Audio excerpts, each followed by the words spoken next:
Welcome to NRK narrates. దేవుని పరిశుద్ధమైన ప్రశస్తమైన నామానికి స్తుతులు స్తోత్రాలు. మీ అందరికీ నా వందనాలు తెలియజేస్తున్నాను. బైబిల్ గ్రంథంలో విశ్వాస వీరుడు, విశ్వాసులకు తండ్రి అని చెప్పబడిన దేవుని చేత బిరుదు పొందిన వ్యక్తి అబ్రహాం.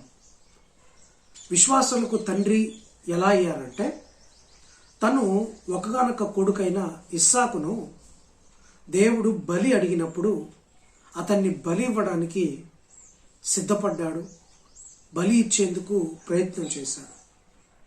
తను ఒక్కగానొక కొడుకైన ఇస్సాకును బలి ఇవ్వడానికి అబ్రహాము వెనుచూపలేదు కనుక అతన్ని మెచ్చుకొని అతనికి విశ్వాసులకు తండ్రి లేకపోతే విశ్వాస వీరుడనే బిరుదిచ్చారు.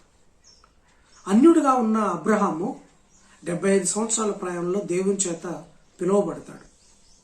పిలువబడి అప్పటికి అతనికి సంతానం లేకపోవడంతో దేవుడు వాగ్దానం చేస్తాడు, నీకు సంతానం ఇస్తాను, ఇసుక రేణువుల వలె ఆకాశపు నక్షత్రం వలె నీ సంతానం వృద్ధి చేస్తాను అతనికి వాగ్దానం చేస్తారు. వాగ్దానం చేసిన 25 సంవత్సరాలకి అంటే అబ్రహాము 100వ ఏట అతనికి కుమారుని ఇస్తాడు. అతడే ఇస్సాకు. ఇస్సాకు పెరిగి పెద్దయిన తర్వాత దేవుడు అబ్రహామును శోధించాలని, పరీక్ష పెట్టాలని, నీ ఒక్కగానొక కుమారుని నాకు బలివ్వు, మోరియా పర్వతం దగ్గరికి తీసుకువెళ్ళి, ఆ కొండ మీదకి తీసుకువెళ్ళి ఒక కట్టెల బలి చేసి ఆ కట్టెల మీద ఇస్సాకు నుంచి నాకు బలివ్వమని చెప్తారు. 3 రోజుల ప్రయాణం చేసి మోరియా పర్వతం ఎక్కి కత్తి, నిప్పు, కట్టెలు తీసుకొని వెళ్ళి ఇస్సాకును బలివ్వడానికి అతను వెళ్తాడు. అయితే ఇస్సాకు తెలివిగలవాడు, లేకపోతే ఇస్సాకు తెలివి వచ్చినవాడు, చిన్నవాడేమి కాదు, చాలా పెద్దవాడు. అక్కడ ఏం జరుగుతుందో తెలవలేనంత చిన్న వయసు ఏం కాదు. అయితే అప్పటికి ఒక ప్రశ్న వేస్తాడు అబ్రహాం గారిని. ఏమంటాడంటే, నానా, కట్టెలున్నావి, నిప్పున్నావి, అన్నీ ఉన్నాయి బలికి, మరి గొర్రెపిల్ల ఏది అంటే దేవుడే చూసుకుంటాడని అబ్రహాము ఇస్సాకుకు సమాధానం ఇస్తాడు. అప్పుడు అర్థమైపోతుంది ఆ బలి ఇచ్చే గొర్రెను నేనే అని. దాని తర్వాత ఇస్సాకు కాలు కట్టేస్తాడు, చేతులు కట్టేసి ఆ బలి పీఠం మీద పెట్టి అతన్ని బలివ్వడానికి కత్తి ఎత్తి నరకడానికి ప్రయత్నం చేస్తున్నప్పుడు దేవుడు ఆపేస్తాడు, వారిస్తాడు. నీ ఒక్కగానొక కుమారుణ్ణి బలివ్వడానికి వెనుతీయలేదు కనుక నిన్ను గొప్ప చేస్తాను అని చెప్పి అక్కడి నుంచి అతన్ని పంపిస్తాడు, ఇస్సాకును బ్రతికిస్తాడు. అయితే అక్కడే దేవుడు ఆలోచించి ఉండవచ్చు, ఒక మానవుడే నేను అడిగితే ఒక కుమారుణ్ణి తన ఒక్కగానొక కుమారుణ్ణి ఇవ్వడానికి సిద్ధపడినప్పుడు ఈ లోక కళ్యాణం కోసం, ఈ లోక పాప పరిహారం కోసం, ఈ లోక శాప విమోచన కోసం, పాపపు విమోచన కోసం నా కుమారుణ్ణి నేను ఇవ్వలేనా అని దేవుడు ఆలోచించి యేసు ప్రభు వారిని, తన ఒక్కగానొక కుమారుణ్ణి ఈ లోకానికి బలిగా ఈ లోకానికి పంపిస్తాడు.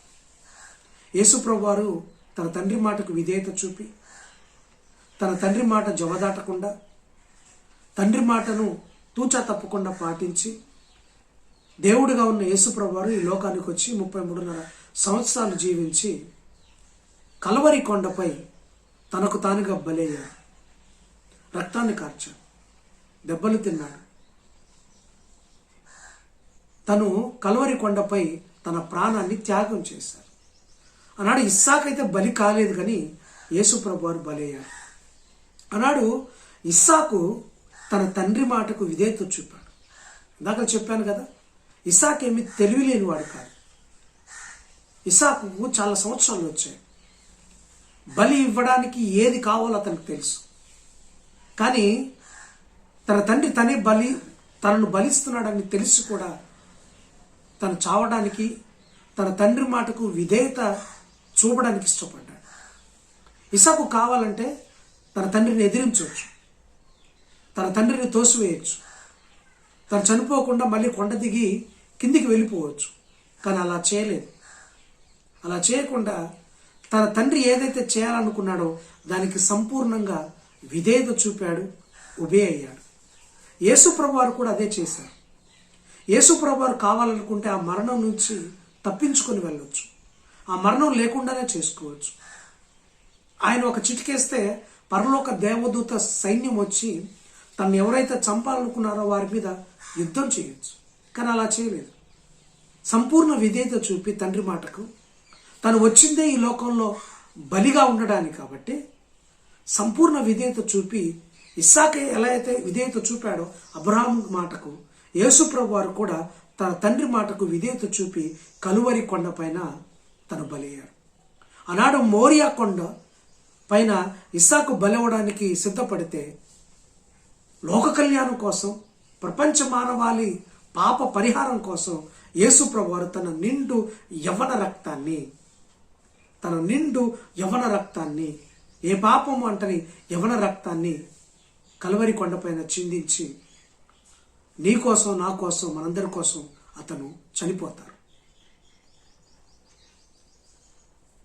ఇస్సాకు బలి అబ్రహాములోని విశ్వాసాన్ని చూపిస్తే, యేసుప్రభు వారి యొక్క బలి మనందరి పాపాన్ని పరిహరించి మన విశ్వాసాన్ని పెంపొందించేలా చేసింది.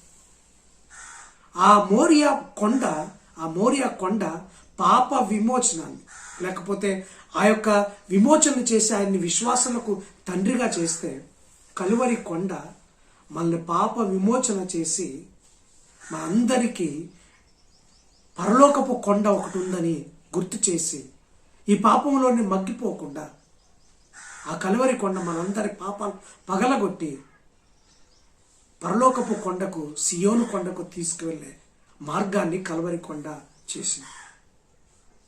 మోరియా కొండపై చూపిన అబ్రహాము విశ్వాసము అతనికి బిరుదిస్తే, యేసయ్య కలువరి కొండపై చూపిన త్యాగము, ప్రేమ మనందరికీ పరలోకపు తండ్రిని చేరుకునే భాగ్యాన్ని ఇచ్చి, ఈ శ్రమ దినాల్లో, ఈ సిలువ శ్రమ దినాల్లో యేసుప్రభు వారు తన మ్రాను మీద వేలాడి తన బలై తన ప్రాణాన్ని అర్పించి నిన్ను నన్ను బ్రతికించడానికి, నిత్య జీవం ఇవ్వడానికి తను బలి అయ్యాడు.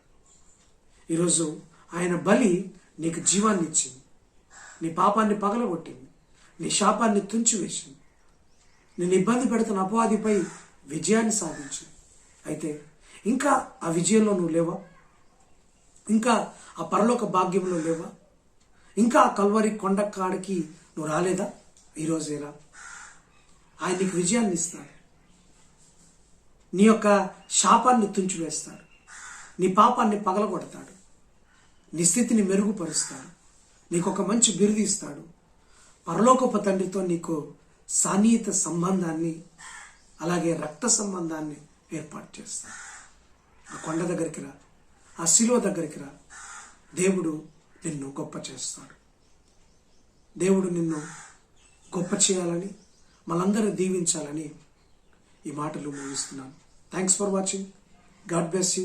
దేవుడు మనల్ని దీవించును గాక.